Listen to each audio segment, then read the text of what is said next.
Welcome all to Digital Luncheon, hosted by GWP and Gen2, and powered by Asset Rush, an innovative event format initially developed by Gen2. My name is Ekaterina Anthony. I'm Digital Team Leader at GWP, and today we'll moderate our extremely interesting session. The goal of our event is to exchange the ideas and knowledge and to inspire the market participants. We target banks, asset managers, family offices, venture capital firms, and other institutional and professional investors.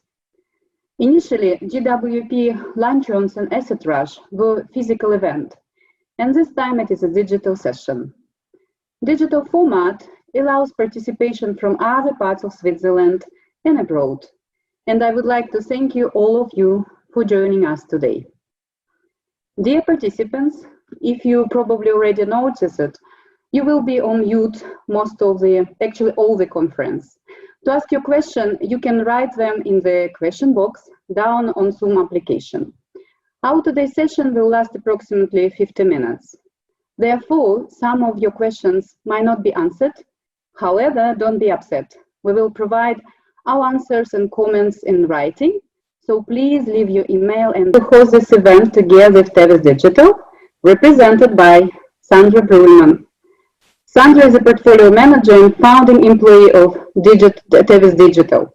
Welcome, Sandra. Hi, everyone. It's a pleasure to be here.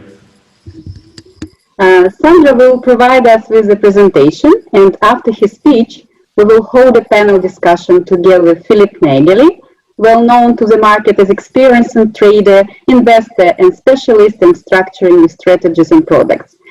Philip is also co-founder and CEO of Gen2. Welcome, Philip. Hello, everyone. Thank you very much for having me. And our third participant today is Michael Schneebele, partner at GWP and proven expert with over 20 years of experience in the financial service industry. We also welcome you, Michael. Welcome to everybody. So, digitalization and the adaptation of new technologies have a name. Time to present our participants. We are delighted to have gained additional momentum due to the corona crisis. The most of the promising developments in the blockchain technology is going beyond well-known Bitcoin and Ethereum. In the meantime, a blockchain-driven industry has arisen. Innovative tech companies develop applications and build the infrastructure. This type of blockchain-related companies show hypergrowth and may become the next unicorns and blue chips. The question now is how investors can gain early access to the most promising companies in the ecosystem. Tavis Digital knows the answer and has launched an investment product focusing on tokenized venture capital funds. Sandra Brullman is going to present us with Tavis Digital team experience. As portfolio manager, Sandra is responsible for fund investments as well as direct investments into digital securities. Sandra was instrumental in setting up the world's first fund of tokenized VC funds. Sandra, you are welcome. The floor is yours. Thank you very much for this kind introduction, Katja, and let me just quickly share my screen with you.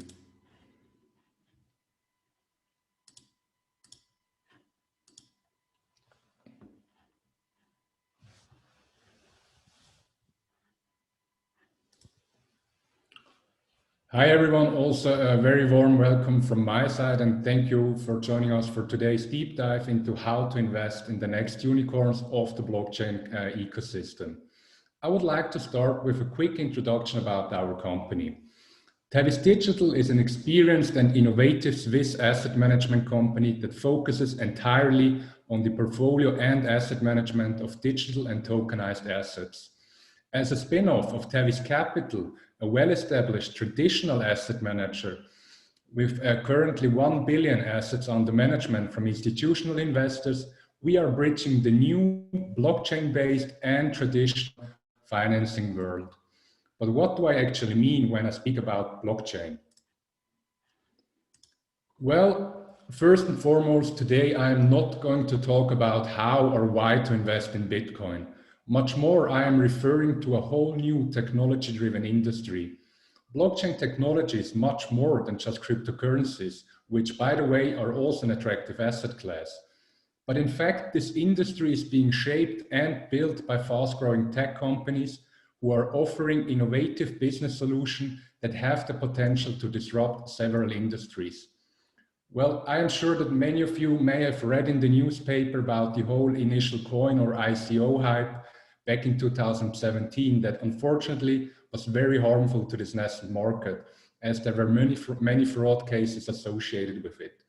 Luckily, the market has evolved enormously over the course of the last 2 years, and we see that trust and acceptance has returned. This is due to the fact that we see an increase in security token or so-called digital securities offerings, which are regulated very similar to traditional security offerings. These tokens or these digital securities, they are representing an asset or a security and are therefore subject to very similar regulation as traditional security offerings. For example, in terms of selling restriction of these digital securities. These tokens, they are recent announcement from, for let's say, PayPal or MicroStrategy, who are investing up to 400 million of cash reserves into Bitcoin, or PayPal, who is going to accept cryptocurrencies as a mean of payment, show that the market has matured enormously. Besides that, we see traditional players entering the market, especially from the financial industry, who are offering brokerage and custody service to their clients. Within the last few months, central bank digital currencies, so-called CBDCs, they have gained additional momentum due to first public use cases in China. Here in Switzerland, luckily, we do not have to worry a lot about the stability of our home currency, the Swiss franc. But in other countries, for example, in South America, your money might be worth less than half in just a few months, which is the so-called hyperinflation. CBDC may help overcome such issues and become more independent of governments and introduce new techniques for monetary policies. Well, when we started 2 years ago, there was no real marketplace to trade these digital securities, except for some ATSs in the US, so-called alternative trading systems, which allow for peer-to-peer trading. However, without the possibility for primary issuance, there will be no liquidity in the market. And what happened this year is extremely impressive. We see fully regulated exchanges coming up in the Southeast Asian region, but also in Europe and the US. These exchanges, they allow for 24/7 global trading of digital securities and bringing in institutional capital, which is needed for this market to evolve. In fact, one of these exchanges in the Asian region is fully tokenized.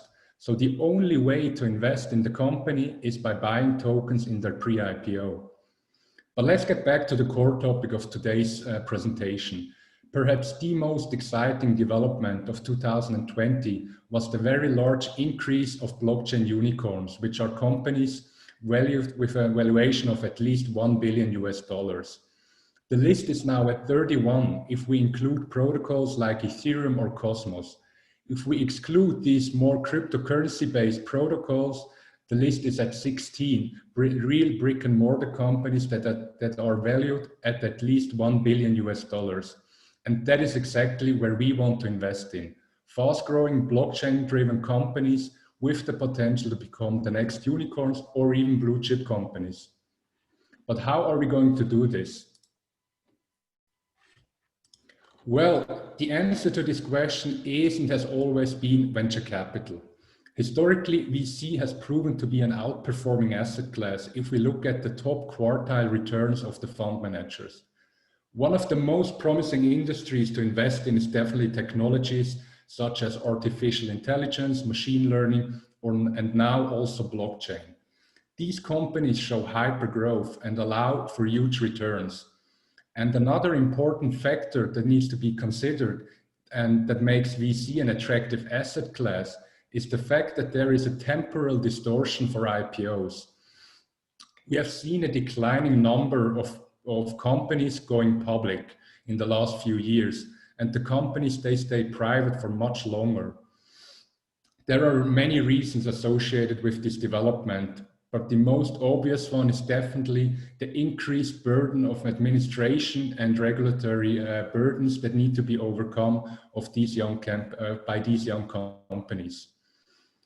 The interesting outcome of this development, on the other hand, is that private market investors, VCs for example, are the beneficiaries, as the biggest part of the returns will be with them. But as we know, there are always two sides to every coin, and VC is a highly risky asset class, which is highly access restricted, as minimum investments start at around $5 million US.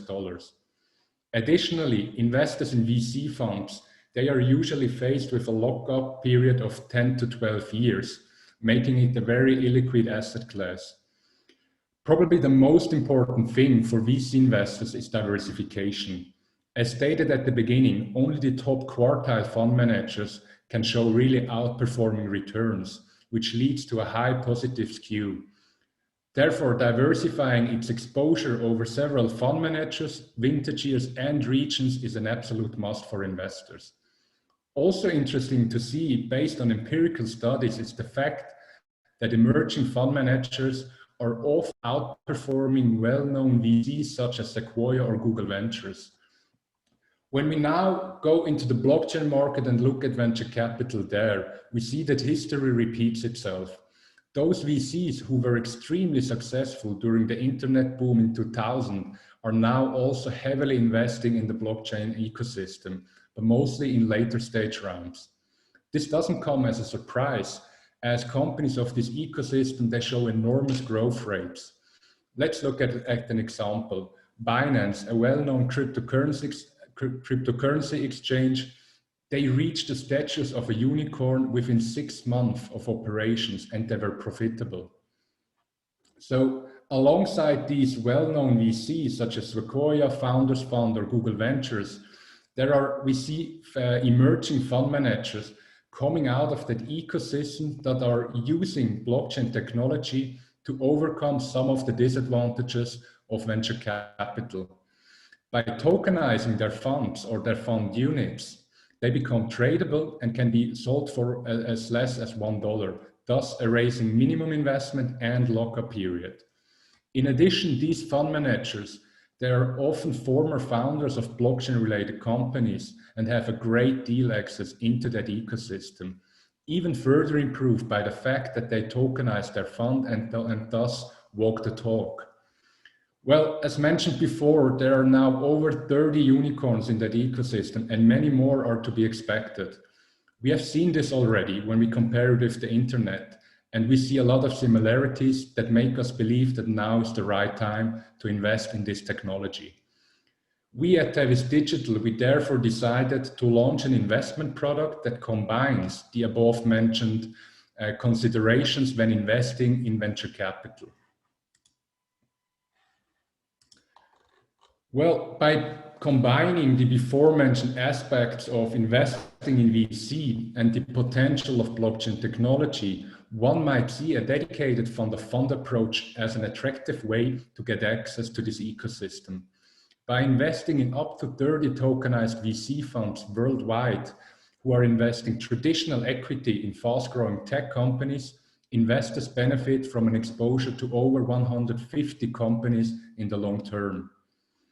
We at Tavis Digital, we are fully convinced that the traditional due diligence will never go away. Just because we buy a token doesn't change anything in the underlying. Therefore, it is highly important to apply the same traditional due diligence standards as in the traditional world. For example, on-site due diligence of the fund managers, bottom-up analysis of the portfolio together with the fund manager, just to mention a few aspects. Well, at the current stage, most of the traditional and institutional investors, they are either not willing or they are not capable of handling tokens. As a result, they cannot invest in leading tokenized VC funds. To overcome this issue, we have, in collaboration with Gen2, wrapped these tokenized assets into a bankable security using their AMC structure. Investors therefore do not have to handle any tokens at all, and they can easily subscribe via bank transfer without any technical know-how.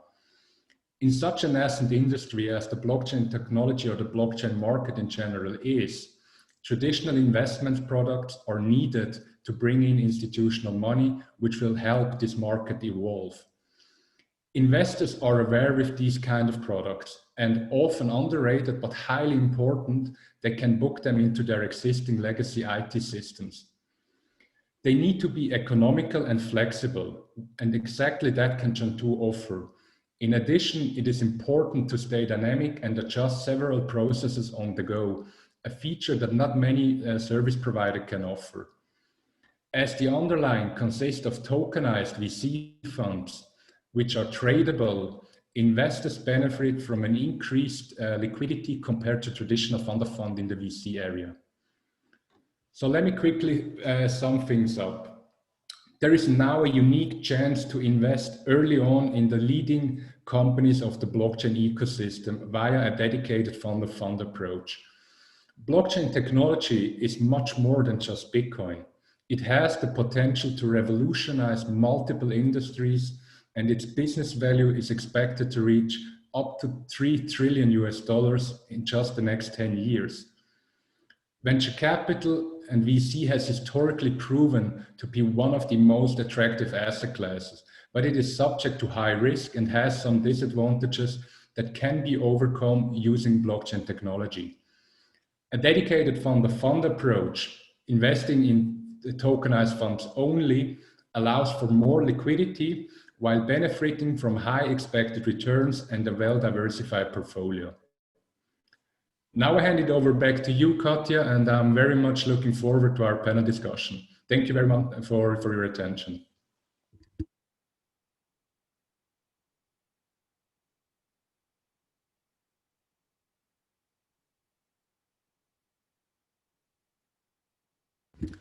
You're still on mute, Katja.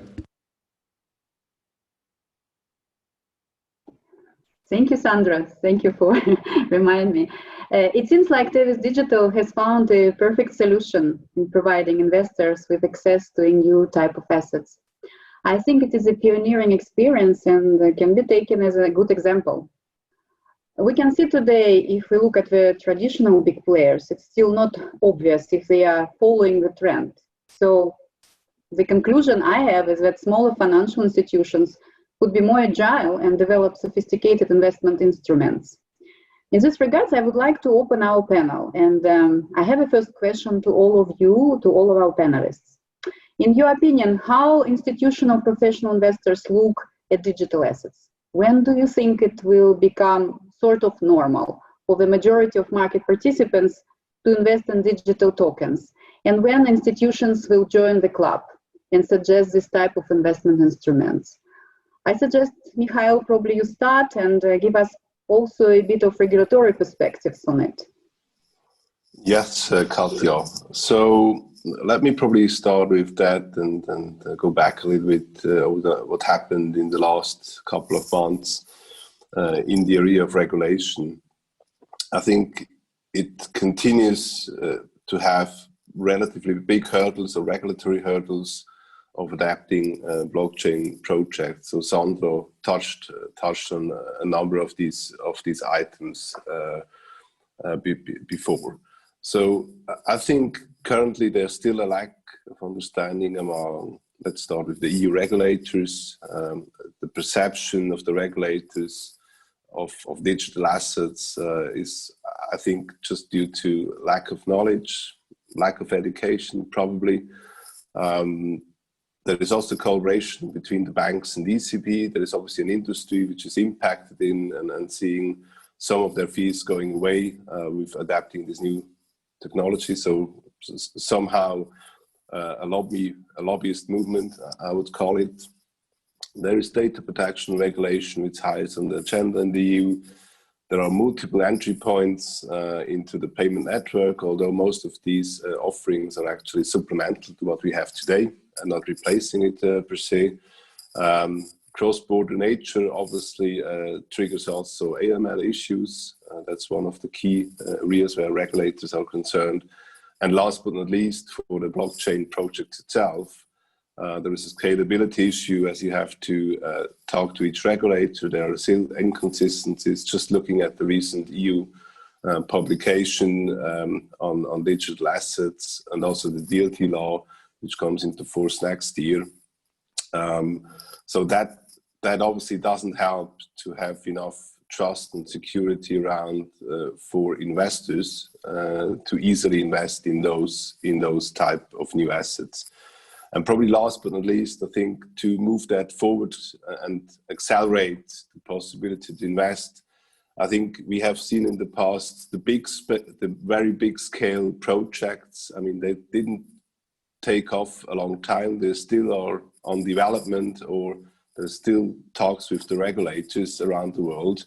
That somehow doesn't work. And I think one of the best examples is the announcement of Libra a couple of days ago, that they will start with a scaled down project. It's not anymore called Libra, it's called Diem, as I understand. So that's probably the way of moving forward and have that educational part where regulators feel more comfortable to adapt more specific regulation in that area, and ultimately allow projects to move forward. So it seems like it's step-by-step approach, and we are somehow in transition phase. So my question then to Philip, as investors do not want to handle tokens at the moment, and what will be the short-term solution until we get better regulation and investor will be protected better? What may be your overview on how you see this topic? I mean, it's as Michel says. I think lots of good things are on the way there, but take time, and it's also important that the trust and the stability is granted for that. And I think in the meantime, that doesn't hold anybody off to participate though in this market and develop strategies like Sandro and Tavis Digital did so far. I think it's interesting to see that for us as a bridge builder, we see a lot of projects that we can support, that we can wrap in traditional assets, in traditional securities, to access exactly asset classes like the digital ones here, and of course also others. So I would say, I mean, Sandro, you can certainly share a bit the experience there, how that is for you, and how that is improving also on the investor side. Yes, definitely. Look, our experience has really shown that there is a huge lack of know-how, as already stated by both of you. And therefore, all our first meetings are basically always about educating the investor. Although very time consuming, I think it's a highly important task, and it is our role to do this. Because that's exactly where an asset manager as Tavis Digital comes into play when it's about bridging the more traditional with the blockchain-based world. And I think that's exactly where we want to be. And we are very early in the market, but it's our duty to educate people and to give them trust into the whole sector.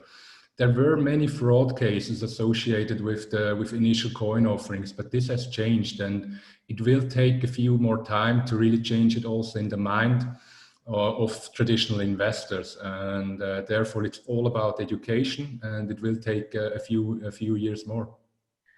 But maybe also to say here that it's also an opportunity for all of us in the investment and in the asset management market, because that's exactly where you can produce products that are maybe basically a bit more innovative than what you usually see, and maybe also go new ways. And I mean, that can be the build-up of a whole new business line and also a business era for that. Yeah. Michael, I guess you've seen a lot of that too, right? Yeah, absolutely. I mean, the giving the current low interest rate environment, I mean, the access to different products, I mean, this is definitely something which is high on the agenda. Nevertheless, so far, I think the regulated part where you can invest in digital assets is more or less blocked or reserved to the institutional investors, although they're still reluctant. For retail investors, I mean, the regulators try to using existing frameworks to protect them from investing, but that doesn't work entirely, specifically in the area of digital currencies. That's also why they are kind of nervous, and that's why they are probably a little slow, let's put it that way, of issuing new clear regulation. I think that part is obviously something which also in the Swiss market, we are kind of crypto friendly, we have the crypto valley, but still, I think if I look at projects we're dealing with our clients, that could obviously go much faster. But again, they try to keep the level playing field. They need to see that they protect retail investors, etc. So all these kind of things need a little bit of time, and on the investor side or on the project side, also a little bit of, or not a little bit, enough money to have enough time to be there when it's time, when these things are clearly regulated. Yeah, I would say that's definitely clear, and certainly that's also why we are here to connect that in a way. But what is the demand now, Sandro, on your side from the investors? I mean, do they see your case that way as well? Yes, I think they see it that way. As mentioned by Michael, also regulation is a high topic, especially for larger investors, more institutional investors. It's basically all about regulation. And also the security of storing these tokens, that's also a hot topic there. But I think the regulation will get there, because I think the time for crypto cowboys sending money all around the world and trading with a 100x leverage, that time is over. And it's good that it's over, because you won't see a pension fund, for example, allocating even $1 into that market when you have these kind of players there. So regulation is definitely the topic number one that needs to come in place in order for this market to really scale. And the other thing, and luckily that's already here, is the funding for these companies. I think that we have a good discussion so far, and I just would like to remind our participants that you can ask directly questions and we will discuss them as well. So I have already 2 questions here which I would like to ask all of you, and probably it's even more related to what Sandro is doing. How can one invest in these blockchain funds? And what are the most interesting blockchain companies to invest at the moment? Well, regarding the first question, how to invest in these blockchain funds, there are many ways to do so. So the most obvious one is you register yourself or you onboard as an investor on an exchange, for example, on Fusang in Malaysia, and there you can buy for let's say $10, you can buy tokens which are representing a VC portfolio. So that's step number one. If you want to invest larger sums into such a fund, you probably need to go to the fund manager directly. There are many fund managers out there who are currently raising additional funds, and they sometimes have a minimum investment, let's say $50,000, and then you receive these tokens. So you can either send fiat money, so let's say US dollar, or you send them cryptos, for example, Bitcoin or Ethereum, and in return you will receive tokens. And each token is representing the exact same VC portfolio there. And option number 3 is you subscribe to our product, let's say, and then you are invested in a full portfolio of tokenized VC funds. And this you can do via bank transfer. So no tokens needed, no cryptos needed, just call your bank agent and you can invest. Then regarding the second question, which are the best companies to invest in right now? Well, without mentioning any names, I would say that the whole digital securities exchanges space is really on the road. And I think it's probably the most hot topic for the next few years, because without these exchanges, the whole market won't evolve and you won't bring in institutional capital. So therefore, definitely digital securities exchanges, but also all the compliance related topics. I mean, for example, if you have our Ether address or our wallet address, you can exactly track our portfolio and you see exactly where we are invested in and at which time and how much we invested. So all the compliance related stuff, or let's say for an audit, it's totally transparent. And companies shaping this part of the industry, they are also return drivers, in my opinion. Probably on this particular topic, you know, in investing, one of the parts of the investment is obviously the custody of the tokens. So where are they sitting? Obviously in a wallet, but where is the wallet stored? You know, is it wrapped into? Is it kind of stored with a bank? Is it stored with a custodian which has a license, regulatory? I mean, it's all about you know, security and bankruptcy remoteness. Switzerland has embedded that somehow in the DLT law in terms of bankruptcy, that there needs to be segregated wallets. Germany has adopted a slightly different approach, that, you know, these wallets should be kept within a licensed custodians. That doesn't need to be a bank. That can be something different. So there is a little bit of a difference in terms of how they approach it. But that's obviously one of the key questions. You know, if I have invested $1 million in VC funds, I have these tokens, I want to make sure that these are securely stored somewhere. And that's definitely one part of the ecosystem which is important. And I think also there is an opportunity for traditional banks, which basically have experience in what they're doing in their infrastructure, to provide that to their clientele. Maybe just a quick feedback on this topic regarding the security of these tokens of VC funds being stored.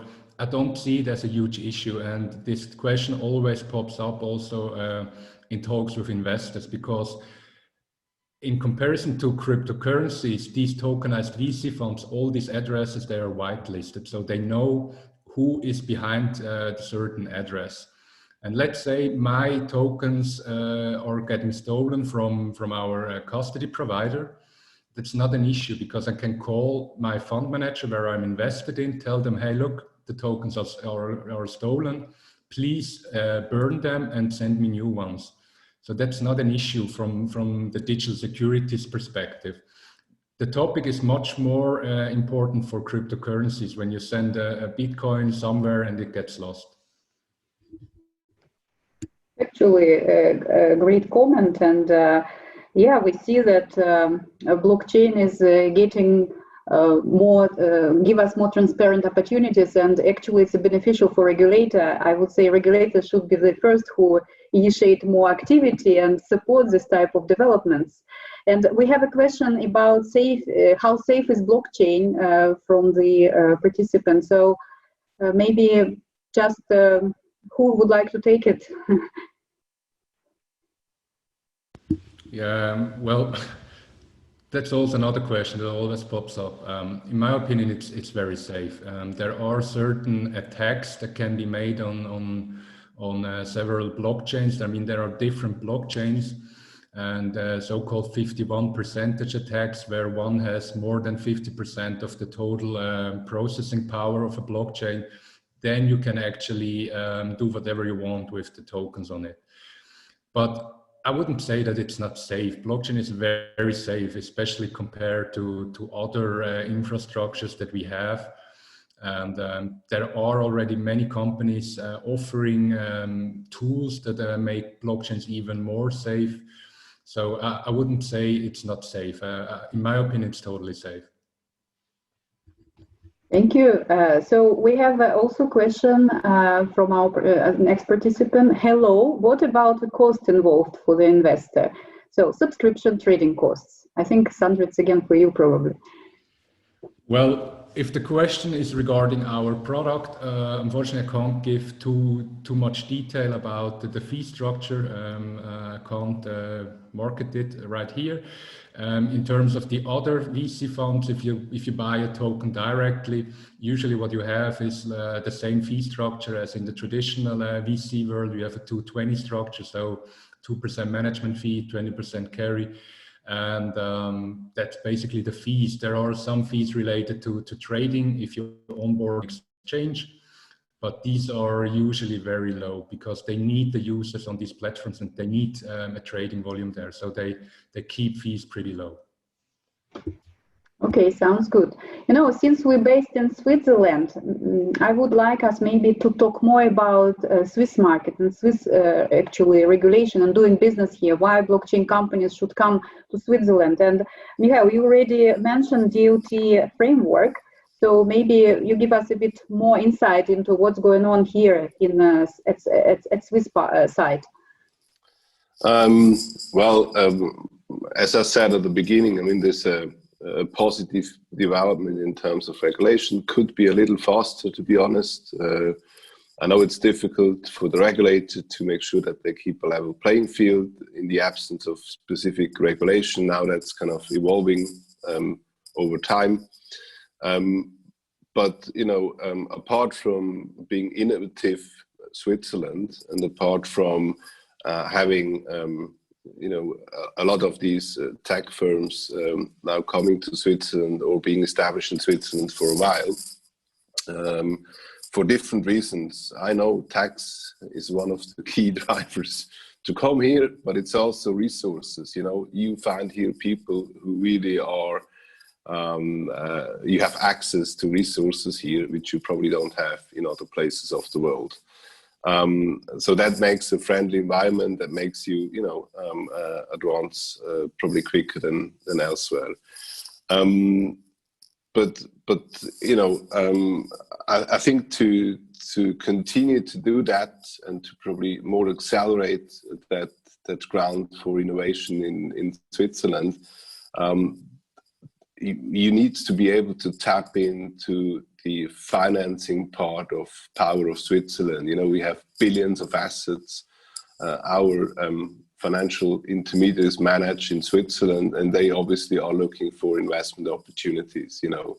And you don't need to go to Asia, you don't need to go to anywhere. You can actually do it from here and you know, start diversifying more in the tech area. And I think, and I believe it's not only a financial services topic per se. You know, blockchain technology will ultimately be used by governments, will ultimately be used in administration. There is a lot of benefits to it. And if the technology or service provider comes out of Switzerland, that would be definitely an asset. But again, traditional intermediaries need to, you know, more focus and have an access to investing here. And I think we're back to the education question here. But as you truly say, I mean, Switzerland is still, at least to my data, the largest asset manager, wealth manager in the world, with over 1.8 trillion, sorry. And we are an independent marketplace, meaning we are not under regulation of the EU, or we're not in focus of the US or of China. So this certainly has an effect. And I always found it's not only that we have legal stability that is convincing and an independent status and a great history of experience and a great market for that. We also, I mean, we are a decentralized country, a small decentralized country, and I wouldn't see any better world to create a decentralized technology and moving forward with it. Yeah. Absolutely, as you mentioned, Philip, there's a huge sum of money being managed here in Switzerland. Actually, it's over 20% of the global wealth is being managed in Switzerland. And now if we project that also over 20% of the global digital wealth is being managed in Switzerland, and not see any reason why this shouldn't be the case, then it's definitely a hot place for companies in the blockchain space to be located in Switzerland. So it sounds really good. We don't have more questions so far from audience, and we already discussing quite for a while this topic. And then I would like to suggest that each of you maybe give like a final remark for people who would like to get into the blockchain investments or into develop business linked to blockchain. So just and also with maybe being here in Switzerland, what can we advise people and recommend?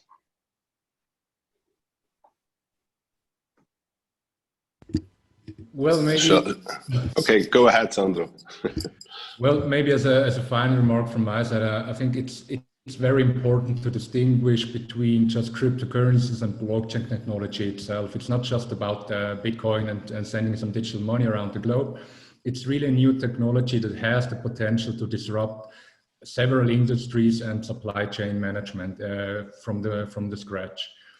And I think it's also important to really consider Switzerland as the place to be, because although the VC funding is very low here in Switzerland, it just surpassed, luckily for the first time, the 2 billion barrier. But when we look 8 years ago, the funding for VC in Switzerland was about 400 million. So in the US, most of the funding rounds, the late stage rounds, they are even bigger than the whole funding in Switzerland in the VC area.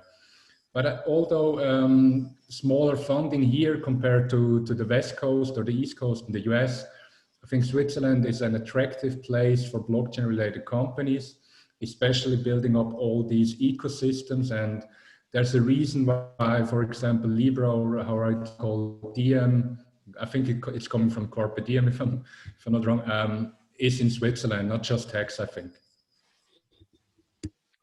I think one of the takeaways I would give is I don't think that both investors and companies which drive a blockchain project, let's call it that way, they don't need to be afraid of regulation. You anyway have a limited influence on that.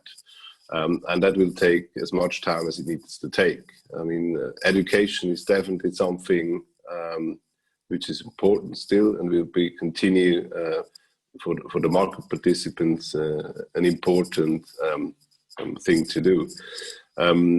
But I think you just need to make sure that you can deal with the current regulation. You can have a little outlook on what comes, which doesn't destroy your business case. But technically, I think there's no way around getting into the more regulated world for blockchain. Regulators and governments will not allow that on a big scale. So you need to deal with that appropriately. And I think examples here on the screen show that this is possible. It works. And definitely, I think this is something you need to be in, definitely as an institutional investor, and probably further down the route as a retail investor, as the regulator will allow. Yeah, I have a question just before, Philip, you make your final notes. We have a question from exactly about private investors here. So is your fund only directed to institutional investors? What about the private? Would it be possible for them to invest in your initiative? Well, yes, private investors are possible to invest in our product, but qualified investors only. So it's not just open for institutional investors, but we need to have qualified investors only in our product. Great. So I think we answered the question from the audience. And Philip, now your turn. Thank you very much. No, I think we all see the opportunities here. I think it's clear to understand that the blockchain world is no longer to be ignored and can show a lot of growth potential for investors, for innovators, for people in the business. And yeah, I hope that we can assist at Gen2 to build these bridges and to put you in the spotlight with your products and with your opportunities, and certainly to respect also the legal framework that is still about to be shaped and make this easy. So I think the example of Sandro shows quite clearly, and also confirmed by Michael, that there is opportunity and great possibilities for all of us in this situation, while this framework finds its legal balance. So I thank you very much for attending, and I think we come to some more questions if they are. Katja? Yeah, we can still answer some questions, but let me just conclude that actually we discussed today the attractiveness of blockchain-related companies, possible investment solution, the status of trust among participants, some aspect of regulation, and of course the attractiveness of Switzerland as a blockchain-friendly jurisdiction. The recommendation is we still have to educate the regulator, the market. There are a lot of opportunities, and it should be not ignored. And I really like how Philip said that Switzerland is like a decentralized place which has a lot of advantages. So I would like to thank you all of our participants, our honored speakers today. The time, of course, is running, and we need to finalize our discussion. So thank you, Sandra. Thank you, Philip and Michael. Special thank you to GWP, Gen2, and Tavis Digital team for your support in organizing this online session powered by Asset Rush. Stay tuned and allow us, follow us on LinkedIn and websites for new events and announcements. I hope we will soon see you again in physical presence. And I think it's now lunchtime, and I would like to wish you bon appetit. And please stay healthy, and till next time. Thank you very much. Thank you very much, everyone. Thank you. Bye-bye. Bye.